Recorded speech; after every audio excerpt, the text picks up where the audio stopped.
सबों ने कोई ना कोई प्रतिज्ञा नियम पालन करने की कर ली। बोले हम रोज मंदिर में जाएंगे, हम रोज माला जपेंगे 2 माला, हम रोज हनुमान चालीसा पढ़ेंगे। सारा गांव तर गया। एक सेठ जी रहते थे, वो जब मंदिर से जाते थे तो कथा शुरू हो रही होती थी, उसको अच्छा नहीं लगता था, कान अंगुली ठूस करके जल्दी जल्दी चला जाता था। और जब राम शाम को लौटता था तो फिर शाम वाली कथा फिर होती थी, वो फिर ठूस करके अंगुली कान में घर चला जाता था। इस तरह से वो अपने कानों को 15 दिन तक बचाता रहा। आज आखिरी दिन है, जब भी आवे जाए तो कान में उंगली ठूस ले, मुझे नहीं सुननी है कथा। श्री राम जय राम। एक दिन सवेरे 8 बजे उसके घर में मेहमान आ गए और उनके आतिथ्य में थोड़ी देरी हो गई और मेहमानों को बार बार घड़ी देख रहा था, तो आने वाले समझ गए। बोले ठीक है भैया, फिर मिलेंगे हम लोग, फिर मिलेंगे जी, फिर मिलेंगे। और वो गए तो इसने कहा घर वाली को जल्दी चाय वाय लाओ, कपड़ा उपड़ा पहना, पगड़ी रखा, ठीक ठाक किया। श्री राम जय राम। और कोट का बटन लगाता हुआ वो मंदिर के सामने से निकला। पंडित जी कथा कर रहे थे, देखा कि आज सेठ ने कान में अंगुली नहीं डाला, देखा दरवाजा खुला, मारी गोली राम नाम की, श्री राम जय राम। अरे रे रे, श्रवण रंध ऊर्ज वारी, कानों के छेदों के माध्यम से सेठ के अंतःकरण में जो भगवान का नाम पहुंचा, तड़प उठा और बार बार खींच रहा था। आखिर इस पंडित ने मेरे कान को अपवित्र कर ही दिए। पछताता हुआ और दुकान पर गया। जोड़ जोड़ भर लिए खजाने, फिर भी तृष्णावड़ी रही। और पड़े रहे तेरे अगले बगले खाली बारादरी, पड़े रहे तेरे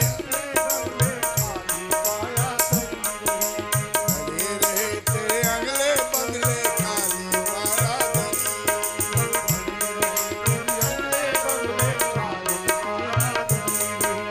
जोड़ जोड़ भर लिए खजाने।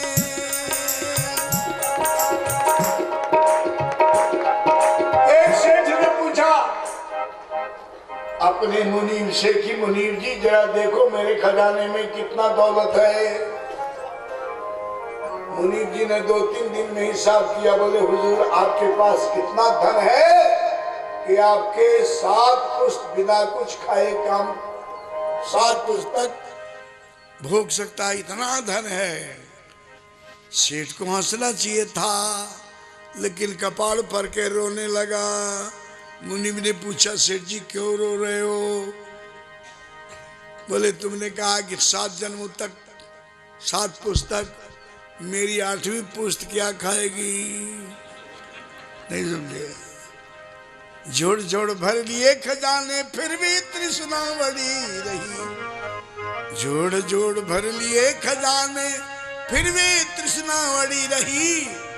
और पड़े रहे तेरे अगले बंगले खाली बारादरी, पड़े रहे तेरे अगले बंगले,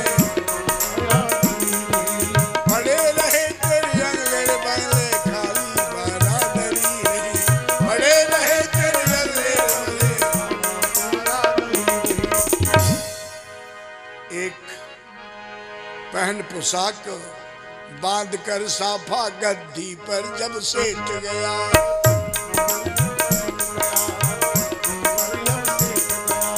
पान पोशाक बांध कर साफा गद्दी पर जब सेठ गया,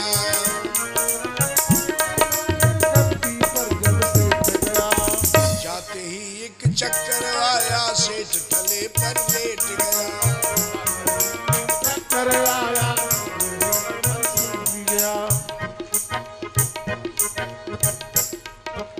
जैसे सीढ़ी पर सेठ जी ने पाँव रखा, जाते ही एक चक्कर आया, सेठ थले पर लेट गया। चक्कर आया,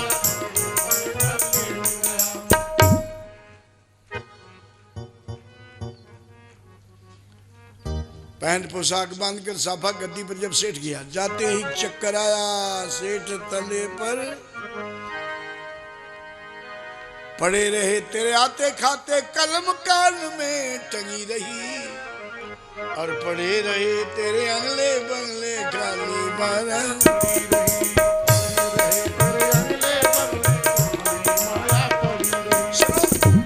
एक भक्त की सुनो कहानी पूजा करने आया था, एक भक्त की सुनो कहानी पूजा करने आया था।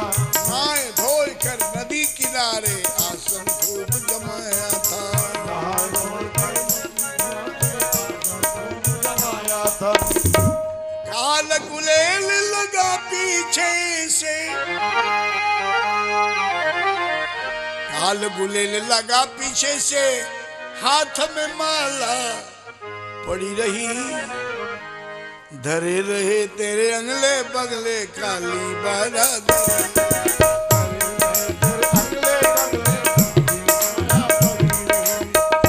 ये भजन आगे है, बहुत लंबा है। हम तो ये कह रहे थे कि वो सेठ भगवान का नाम निकालते निकालते दुकान पर पहुंच गया। ये तो जब कृपा हो जाए जल्दी आता नहीं, और जब आ जाए तो फिर कभी। जैसे जाते ही कि चक्कर आया सेठ थले पर लेट गए, चक्कर आया गिर गया। पड़ोसियों ने आकर के देखा, नवाज कूच कर गया पढ़ने वाला, कलम कान में टंगी रही। सेठ जी मर गए, हल्ला मच गया। अब ले जाने की तैयारी हुई। आप बताएं, जिसने कभी न कोई दान पुण्य किया हो, न संत सेवा किया हो, न कभी कथा कीर्तन में गया हो, न सुना हो, न सुनवाया हो, न संत ब्राह्मण दीन दुखियों की सेवा की हो, कभी दान पुण्य नहीं किया हो, ऐसा पवित्र पुरुष अगर मर जाएगा तो उसको लेने के लिए राम के दूत आएंगे कि जम के दूत? जोर से बोलो, जम के दूत। दूत आएंगे जम के। उनको कहोगे कल ले जाना जी, बोले नहीं ना, जब तेरी डोली निकाली जाएगी बिन मुहूर्त के उठा ली जाएगी, जब तेरी डोली निकाली जाएगी बिन मुहूर्त के उठा ली जाएगी, जब तेरी डोली निकाली जाएगी।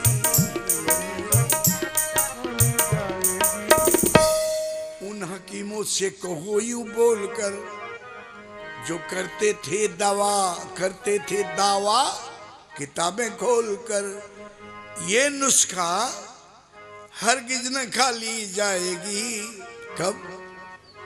जब तेरी डोली निकाली जाएगी, जब तेरी डोली निकाली जाएगी। ये भी भजन लंबा है। मैं तो ये कह रहा हूं कि बिन मुहूर्त के उठा ली जाएगी। लोग जब अपने मरने वालों की कहानी सुनाते हैं तो ये कहते कि अचानक, थोड़ी देर तक तो बिल्कुल ठीक थे, अचानक, ये तो साहब अचानक ही होता है। ये प्रोग्राम बना कर नहीं होता कि मैं कल मरने वाला हूं, तुम लोग सब आ जाना ना। ये तो चाबी उसके पास है। कब फुक हवा खत्म, श्री राम जय राम। और आप पूछते भी तो नहीं है ना, पंडित से पूछते हैं, घर में जाने का मुहूर्त, शादी का मुहूर्त, बच्चे का नाम रखने का मुहूर्त वगैरह वगैरह। आज तक मुझे विश्व में कोई नहीं मिला जो किसी से पूछे कि कोई बढ़िया मुहूर्त बताइए, मुझे मरना है। मरने का तो कोई मुहूर्त पूछता ही नहीं। बिन मुहूर्त के उठा ली जाएगी। अब रामदूत और जमदूत आते हैं, जम के बोले लेके जाऊंगा, डेट चेंज नहीं हो सकता। जैसे जमदूत उस सेठ को लेकर के चले, इतने में भगवान के 4 पार्षद दूत दौड़े हुए आए। और वो उठा ही रहे थे, बोले "ए, रखो इसको नीचे"। लाश रख दी गई।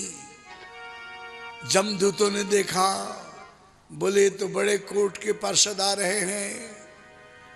रामदूतों ने डांटते हुए कहा कि जमदूत छोड़ दो इसको, इस पर हमारा हक है। जमदूतों ने कहा कि महाराज ये बचपन से जजमान तो हम लोगों का रहा है, ये आपका कैसे हो गया? इसने जितनी भी तैयारी किया है हम लोगों के यहाँ रहने के लिए, हमने नर्क में इसके लिए बढ़िया बढ़िया इंतजाम कर रखा है, सारा हिसाब किताब होगा। कितना तूने झूठ बोला है, कितना धोखा दिया है, कितना ईर्ष्या किया है, कितना निंदा किया है, कितना चुगली किया है, कितना चोरी किया है, कितना बुरा किया है। एक एक खाता चित्रगुप्त घूम रहे हैं हमारे भगवान के जो सीआईडी है ना, जिसका चित्रगुप्त है, वो चित्रगुप्त हमारे हर सांस के कार्यक्रम नोट कर रहा है। और जब जाएंगे तो हिसाब किताब भी होगा। कान खोल के सुन लो, श्री राम जय राम। हिसाब किताब तो होगा। अब रामदूत से जमदूतों ने कहा कि साहब ऐसे तो नहीं हो सकता। बोले हो सकता। बोले कैसे? बोले जिंदगी भर तुम्हारे लिए तैयारी ये करता रहा, पाप करता रहा, ठीक है, लेकिन मरते मरते इसके कान में धोखे से श्री राम जय राम। पंडित जी कथा कर रहे थे, इसके कान में धोखे से नाम पड़ गया, इसलिए अंतमति सोई गति। जमदूतों ने कहा कि हम नहीं मानेंगे, न्यायाधीश के पास चलो। हर मरने वाला एक चौराहे पर पहुंचता है, सब लोग पहुंचते हैं, और वहां 4 रास्ते हैं। एक तो स्वर्ग, नरक, अनुराग, विरागा, ये 4 रास्ते हैं। एक रास्ता जाता है स्वर्ग को, एक जाता है नरक को, एक जाता है आसक्ति, बार बार जन्म मृत्यु, और एक मोक्ष को। और वहां एक बूढ़े बाबा बैठे हैं, उनका नाम धर्मराज। जल्दी बोलो क्या? और उनके सीआईडी घूम रहे हैं सबके दिल। देखो सीआईडी वही होता है ना जो अपने साथ आसपास बैठा और अपने को पता न चले। तो ये सीआईडी, इनका नाम चित्रगुप्त है मेरे में, लेकिन उनका चित्रगुप्त है, पता नहीं चलता। वो सब गुप्त रूप से सब लिख रहे हैं, और सब पोथी पहुंच रही है फाइल। ये रामदूत जमदूत ले जाकर के धर्मराज के पास पहुंचा दिए। कहो भाई आप दोनों विपक्षी है एक साथ। जमदूतों ने कहा कि महाराज ये हमारा भक्त है, और ये आए तो ये कहते हैं हमारा भक्त है। जिंदगी भर की कमाई एक तरफ। धर्मराज से रामदूतों ने कहा कि महाराज इसके कान में भगवान का नाम पड़ गया है अंत में, तो अंतमति सोई गति होती है ना। उन्होंने कहा ठहरो, पहले इसका खाता खोलने दो। बही खाता उसका खोला गया। सेठ समझ गया कि अगर खाता खुल गया तो अपना बेड़ा गर्क है, करनी खराब है।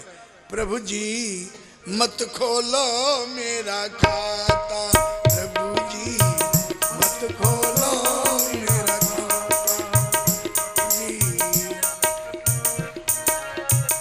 कौन जन्म में पापन कीनो, कौन जन्म में पाप कीनो। महाराज हम तो जन्मांतर के पापी हैं, हिसाब किताब मत करो। बोले चल नहीं हिसाब किताब करता। तेरा नाम क्या है? क्या नाम था उसका? मेरा नाम भोलू है। बोले वल्दियत क्या है? बाप का नाम क्या है? अब मुझे तो मालूम नहीं है, भूल गया हूं। बोले क्या नाम था उसका? बोले लल्लू है। बाप का नाम लल्लू, बेटे का नाम भोलू। कहाँ से आया है? बोले गड़बड़पुर से। काल्पनिक नाम है ये तो, क्या बताएं। अब उसका पन्ना पलटने लगे। भोलू वल्दियत, लालू जो भी है, लल्लू, उसका सारा पन्ना काला काला काला काली करतूतों से भरे हुए। बड़े आश्चर्य में धर्मराज की, इतना सीरियस केस तो कभी नहीं आया मेरे जीवन में, कभी आया ही नहीं। बड़ा गजब का है ये, काला काला काला। आखिरी पन्ने पर आखिरी में एक गोल्डन जीरो पड़ा था। चौंक पड़े धर्मराज, बोले सेठ, अरे बच गया बच गया बच गया। सेठ ने कहा क्या है महाराज? बोले एक गोल्डन जीरो मिल गया। बोले क्या मतलब है इसका? बोले सारा पेज तेरी काली करतूतों से भरी पड़ी है, जिंदगी भर तो तुझे नर्क में रहना ही पड़ेगा। बोलिए कौन सा गुड न्यूज है? अरे जिंदगी में नर्क में रहने का प्रोग्राम तो हमने खुद बनाया है। बोले तूने खुद बनाया? क्यों? बोले इसलिए हमने बनाया कि स्वर्ग में सारे अलग अलग बैठते हैं, जो जिसका जितना पुण्य है वो उतनी स्थान ऊंची पर, सब बिखरे हुए हैं। और नर्क में तो मजा ही मजा है, हम सारे पापी एक साथ रहते हैं, एक साथ बैठते हैं, जुआ तमाशा खेलते हैं, ताश पत्ती खेलते हैं। हमें क्या फर्क पड़ता, हम चाहे यहाँ रहे चाहे। इसलिए तैयारी हमने नर्क की थी, ये क्या बीच में आ गया? बोले गोल्डन जीरो पड़ा है, जिंदगी भर का नर्क है तेरा, लेकिन 1 घंटे का तुझे स्वर्ग वैकुंठ भी मिलेगा। किसने कहा 1 घंटे का वैकुंठ?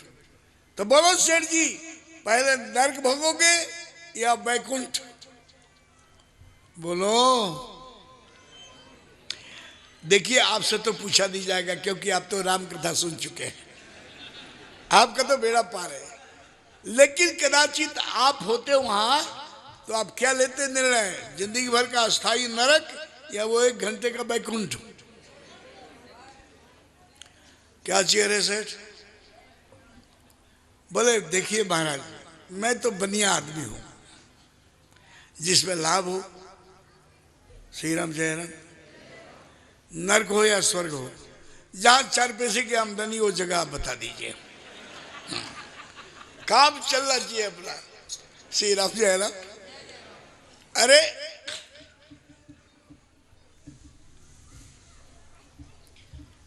बताओ ना, पहले इधर जाना कि उधर? सेठ ने कहा सुनिए धर्मराज जी, ये नर्क वो तो अपना परमानेंट अस्थाई स्थान है। आप ये 1 घंटे वाला वैकुंठ वाला काम निपटा दो, नहीं तो हर रन में धुक धुक धुक धुक लगी रहेगी, वैकुंठ नहीं देखा वैकुंठ। ये 1 घंटे वाला रौला खत्म करो, फिर आराम से हम नर्क में रहेंगे। बोले ठीक। ऐ जमदूतों, रामदूतों के साथ जाओ और स्वर्ग के दरवाजे पर तुम लोग खड़ा रहना। रामदूतों ठीक 1 घंटा इस सेठ को वैकुंठ यात्रा करा करके टाइम से इनको दे देना। फैसला हो गया। अब जब राज गेट पर खड़े हो गए, रामदूत उसको जब लेकर के गए, जैसे एंट्री की तो वो देवताओं के शरीर से स्पर्श, दिव्य हवाएं जब उसके शरीर को स्पर्श करती है तो उसको तो जैसे होश आ गया, कहाँ पहुंच गए हम। और वो चलता गया, देवता लोग उनके प्यून और चपरासी और गेटमैन ऐसा वैसे लोग मिलते रहे, लेकिन वहाँ तो सब सुंदर ही सुंदर हैं। वो सबको देखे, हाय राम, ऐसी सुंदरता तो हमने कभी देखी नहीं। फिर एक बहुत दिव्य पुरुष नजर आया। सेठ ने पूछा रामदूतों से कि यही वैकुंठ के मालिक विष्णु भगवान है क्या? बोलिए विष्णु भगवान नहीं है, ये विष्णु भगवान के कैशियर हैं, खजांची, इनका नाम कुबेर है। उसने कहा है जिसका नौकर इतना सुंदर है, इतना दिव्य है, वो कैसा होगा? भैया जरा जल्दी जल्दी चलो। इतने में दूसरा आया, बोले महाराज ये है विष्णु भगवान? बोले नहीं ना, ये वरुण देवता हैं, ये वाटर सप्लायर, जल विभाग के अध्यक्ष हैं ये। और आगे पहुंचे, बोले ये कौन है?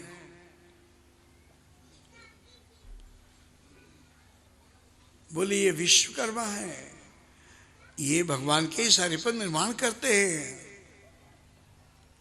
चलता गया, देखता गया, जहां जाए मन ताहि लुभाई।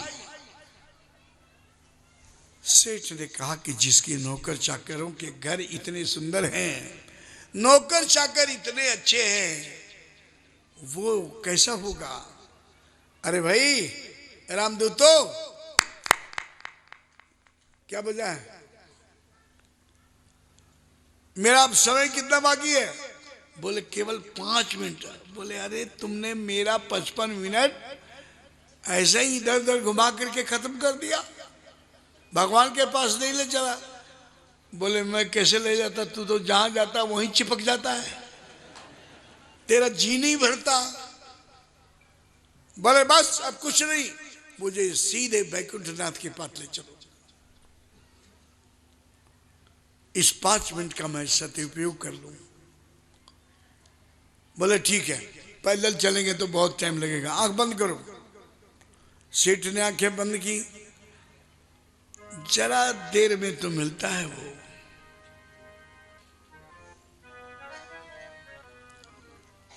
फासला न पूछो कूचाए महबूब का। प्रीतम की गली कितनी दूर है, काय को पूछते हो? फासला न पूछो कूचाए महबूब का, जैसा मुस्ताक हो वो पास भी है और दूर भी है। जैसा अधिकारी हो वो परमात्मा तुम्हारे पास भी है और तुमसे दूर भी है। ये तो आपके लगन के ऊपर निर्भर करता है। आंखें बंद की और जैसे आंखें खुली तो अनंतानंत ब्रह्मांडाधिनायक करोड़ों कामदेव के सौंदर्य को लज्जित करने वाले भगवान श्री नारायण बैठे हैं सिंहासन पर। धनुष बाण उनके हाथ में है।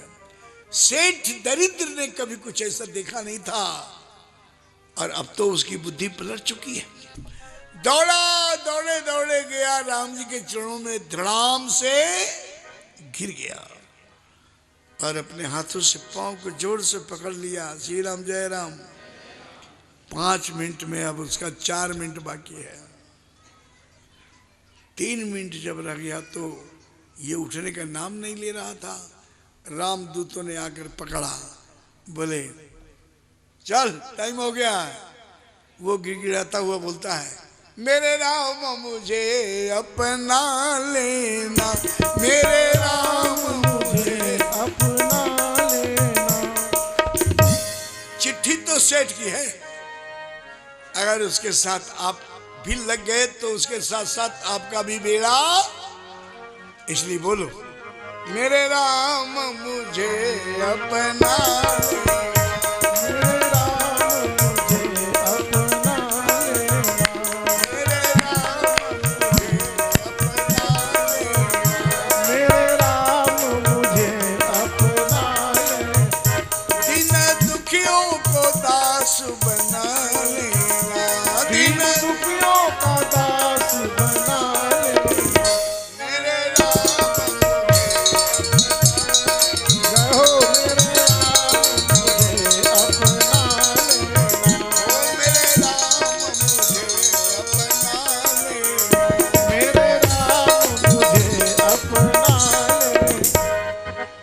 प्रभु मौन बैठे हुए हैं, वो गिड़गिड़ा रहा है और भगवान कुलिसहु चाहि कठोर अति कोमल कुसुमहु चाहि।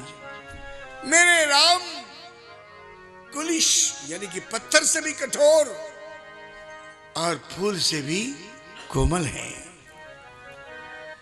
भक्त के ऊपर डिपेंड करता है। जब भगवान की नजर उधर नहीं हुई तो बोला कि प्रभु मैं अपने आप आपके यहाँ नहीं आया हूं, मुझे लाया गया है। ठोकरें खाई बहुत दुनिया के झूठे प्यार पर, इसलिए आया हूं सीतापति तुम्हारे द्वार पर। अब तारो न तारो ये तुम्हारे हाथ है, घर न तारोगे प्रभु तो बदनामी तुम्हारी नाथ है। इसलिए जरा नाम की लाज बचा लेना, जरा नाम की लाज बचा लेना, मेरे राम अपना लेना। फिर भी भगवान का नजर नहीं पड़ा। श्री राम जय राम। तो कहा कि भगवान दुनिया में सबसे बड़ा पापी मैं नहीं आया, मेरे से पहले भी लोग आ गए। गिद्ध, अधम, खग, आमिष भोगी, सड़ा हुआ साल साल भर 6-6 महीने का सड़ा हुआ मांस खाने वाला गिद्ध को आपने तार दिया। गिद्ध गणिका गज अजामिल की खबर ली आपने, और भक्ति द्वारा भक्तों को पार लगाया आपने। भक्त कितने आप पर, आप कितने भक्त कितने आप पर अपनी जीवन निछावर कर गए। नाम लेकर आपका पापी हजारों, अरे उन्हीं अधमों में हमको मिला ले, उन्हीं अधमों में हमको मिला ले, उन्हीं अधमों में हमको मिला ले, उन्हीं अधमों में हमको मिला ले। मेरे राम मुझे अपना ले, मेरे राम मुझे अपना ले। भगवान की नजर फिर भी नहीं हुई। बोले भगवान घबराइए नहीं, ये मेरी फाइल है। हजारों अर्जियां दरख्वास्त पेश कर दी है, दरख्वास्त पेश करती है, हजारों अर्जियां दरख्वास्त पेश कर दी है। उन्हीं में पापों के मिसलें भी साथ धर दी है। हुजूर जल्द मुकदमे की तस्बीहा कर दो, है मुंसफी जब दास को रिहा कर दो। मेरी अर्जी पे मर्जी दिखा दे, मेरी अर्जी पे मर्जी दिखा दे। मेरे राम मुझे लेना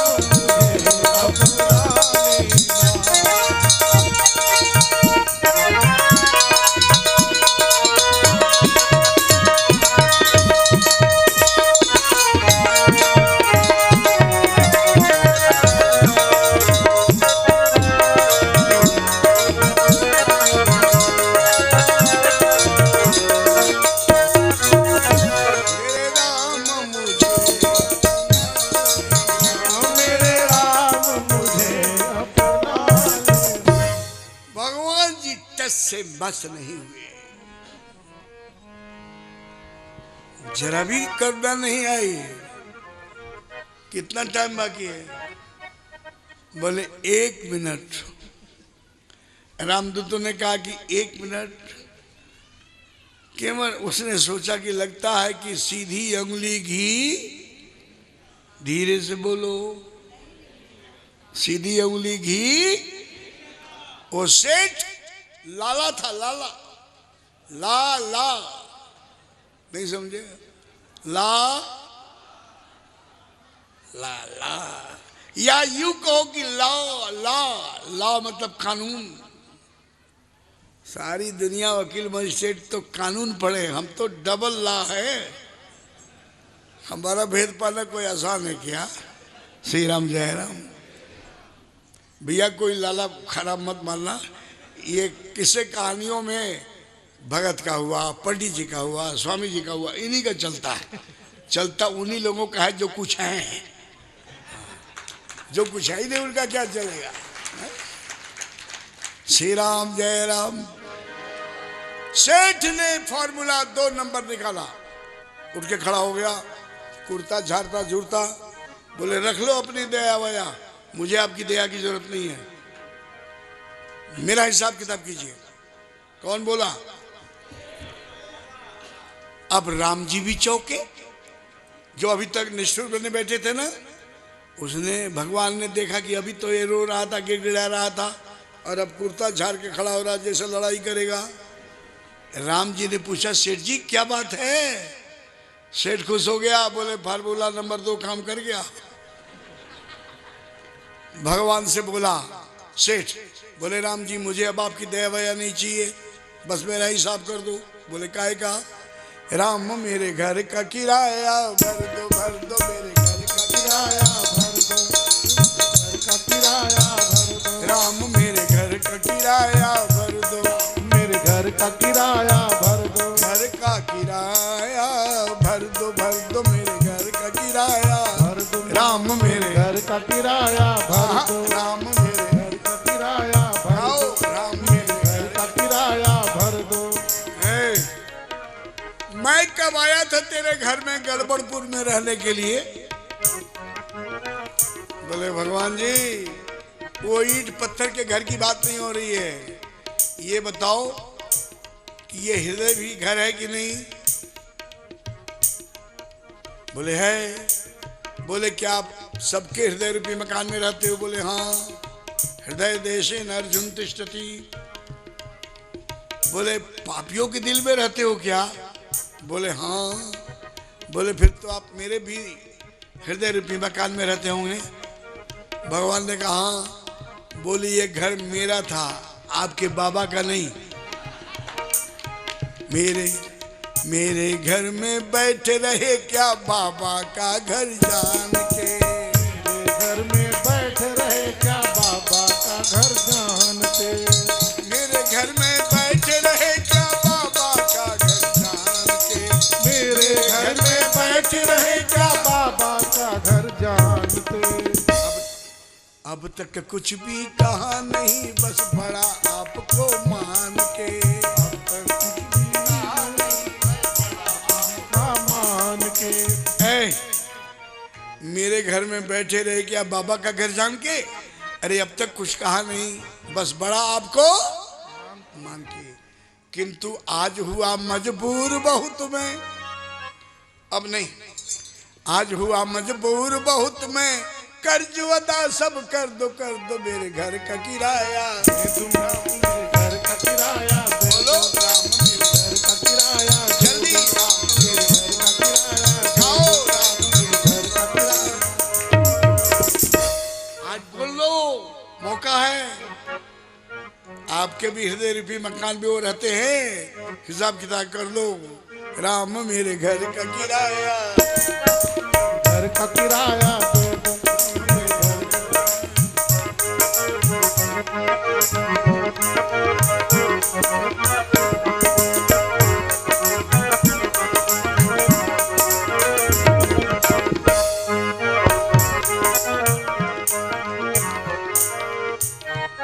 राम जी ने कहा कि चल किराया में क्या चाहिए? बोले जो हिसाब पाई पाई का कर दो, अगर आप नहीं देना चाहते तो मत दीजिए, मैं अब रुकने वाला नहीं हूं। अगर आपने नहीं दिया किराया तो मैं करूंगा नालिश, कोर्ट में नालिश करूंगा, वहां से कुर्की निकलवाऊंगा और आपकी कुर्की कराऊंगा। भगवान मुस्कुराए, मुझे कोर्ट का धौंस दे रहा है। अरे कौन से कोर्ट में ले जाएगा मेरे को? सेठ जी ने कहा कि महाराज बच्चे की दौड़ माँ से बाप तक, बाप से माँ तक। अगर आपने नहीं माना तो सीता माँ की लगी कचहरी, वहां तुम्हें ले जाऊंगा। सीता माँ की लगी कचहरी, वहाँ तुम्हें ले जाऊंगा। सीता माँ की लगी कचहरी, वहां तुम्हें ले जाऊंगा।